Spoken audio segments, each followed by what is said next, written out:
Hello friends, ಎಲ್ಲರಿಗೂ ನಮಸ್ಕಾರ. ಇದೀಗ ಕರ್ನಾಟಕ ಸರ್ಕಾರದಿಂದ ಮಾರ್ಚ್ ಅಥವಾ ಏಪ್ರಿಲ್ 2024ರಲ್ಲಿ ನಡೆಯಲಿರುವ SSLC ಪರೀಕ್ಷೆಯ ಅಂತಿಮ ವೇಳಾಪಟ್ಟಿಯು ಪ್ರಕಟವಾಗಿದೆ. ಅದರ ಬಗ್ಗೆ ಮಾಹಿತಿಯನ್ನು ಈ ವಿಡಿಯೋದಲ್ಲಿ ತಿಳಿದುಕೊಳ್ಳೋಣ. ನಾನು ನಿಮಗೆ ಸ್ಕ್ರೀನ್ ಮೇಲೆ ತೋರಿಸ್ತಾ ಇದ್ದೀನಲ್ಲ, ಇದು ಟೈಮ್ ಟೇಬಲ್. 25/3/2024ನೇ ತಾರೀಕು ಎಕ್ಸಾಮ್ ಶುರು ಆಗುತ್ತೆ.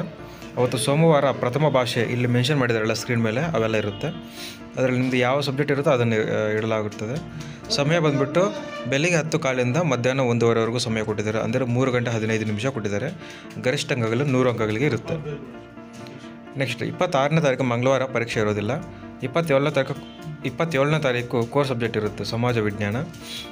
ಅದು ಸಮಯ ಬಂದುಬಿಟ್ಟು ಬೆಳಿಗ್ಗೆ 10:15 1:30ವರೆಗೂ, ಅದು ಕೂಡ 3 ಗಂಟೆ 15 ನಿಮಿಷ. ಇದು ಗರಿಷ್ಠ ಅಂಕಗಳು ಬಂದುಬಿಟ್ಟು 80 ಮಾರ್ಕ್ಸ್ಗೆ ಇರುತ್ತೆ.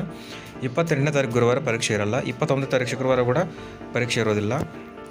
30ನೇ ತಾರೀಕು ಕೋರ್ ಸಬ್ಜೆಕ್ಟು ಇರುತ್ತೆ, ವಿಜ್ಞಾನ, ರಾಜ್ಯಶಾಸ್ತ್ರ, ಹಿಂದೂಸ್ತಾನಿ ಸಂಗೀತ, ಕರ್ನಾಟಕ ಸಂಗೀತ ಅಥವಾ ಹಿಂದೂಸ್ತಾನಿ ಸಂಗೀತ. ಸೊ ನಿಮ್ಗೆ ಯಾವ ಸಬ್ಜೆಕ್ಟ್ ಇರುತ್ತೋ ಆ ಸಬ್ಜೆಕ್ಟ್ ಇಡಲಾಗುತ್ತದೆ. ಸಮಯ ಕೂಡ ಕೊಟ್ಟಿದ್ದಾರೆ ನೋಡಿ, ಎಲ್ಲ 3 ಗಂಟೆ 15 ನಿಮಿಷ, 80 ಮಾರ್ಕ್ಸ್ ಟೋಟಲ್ಗೆ.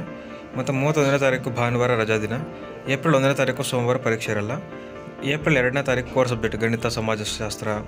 ಮತ್ತು ಏಪ್ರಿಲ್ 3ನೇ ತಾರೀಕು ಕೋರ್ ಸಬ್ಜೆಕ್ಟ್ ಇರುತ್ತೆ ಅಂತ ಕೊಟ್ಟಿದ್ದಾರೆ. ಮತ್ತು ಏಪ್ರಿಲ್ 4ನೇ ತಾರೀಕು ತೃತೀಯ ಭಾಷೆ, ಅದು ಕೂಡ 10:15 1:15 ಇರುತ್ತೆ. ಟೋಟಲ್ 2.45 ಗಂಟೆ 15 ನಿಮಿಷ ಅಂತ ಕೊಟ್ಟಿದ್ದಾರೆ ಇದಕ್ಕೆ. ಮತ್ತು ಏಪ್ರಿಲ್ 5ನೇ ತಾರೀಕು ಶುಕ್ರವಾರ ಪರೀಕ್ಷೆ ಇರೋದಿಲ್ಲ. ಏಪ್ರಿಲ್ 6ನೇ ತಾರೀಕು ದ್ವಿತೀಯ ಭಾಷೆ ಇರುತ್ತೆ ಅಂತ ಕೊಟ್ಟಿದ್ದಾರೆ, ಇಂಗ್ಲೀಷ್ ಅಥವಾ ಕನ್ನಡ ಅಂತ. ಅದು 2.45 ಗಂಟೆ 15 ನಿಮಿಷ ಅಂತ ಕೊಟ್ಟಿದ್ದಾರೆ. ಮತ್ತು ಕೆಲವು ಸೂಚನೆಗಳನ್ನು ನೀಡಲಾಗಿದೆ. ನಾನು ಸ್ಕ್ರೀನ್ ಮೇಲೆ ತೋರಿಸ್ತಾ ಇದ್ದೀನಲ್ಲ, ಅದು ನೀಟಾಗಿ ಓದ್ಕೊಳ್ರಿ. ಸೊ ಇದು ಫ್ರೆಂಡ್ಸ್, ಇದು ಇವತ್ತಿನ ಮಾಹಿತಿ. ಸರ್ಕಾರದಿಂದ ಇವಾಗ ಅಪ್ಡೇಟ್ ಬಂತು, ನಿಮ್ಗೆ ತಿಳಿಸೋಣಂಥ ವಿಡಿಯೋ ಮಾಡಿದೆ. ಇದೇ ರೀತಿ ಸರ್ಕಾರದಿಂದ ಬರುವಂಥ ಹೆಚ್ಚಿನ ವಿಡಿಯೋಗಳಿಗಾಗಿ ನಮ್ಮ ಚಾನಲ್ಗೆ ಸಬ್ಸ್ಕ್ರೈಬ್ ಮಾಡ್ಕೊಳ್ರಿ. ಮತ್ತು ವಿಡಿಯೋ ಇಷ್ಟ ಮಾಡಿದ್ದಕ್ಕಾಗಿ ಎಲ್ಲರಿಗೂ ಧನ್ಯವಾದಗಳು. ಶುಭ ದಿನ.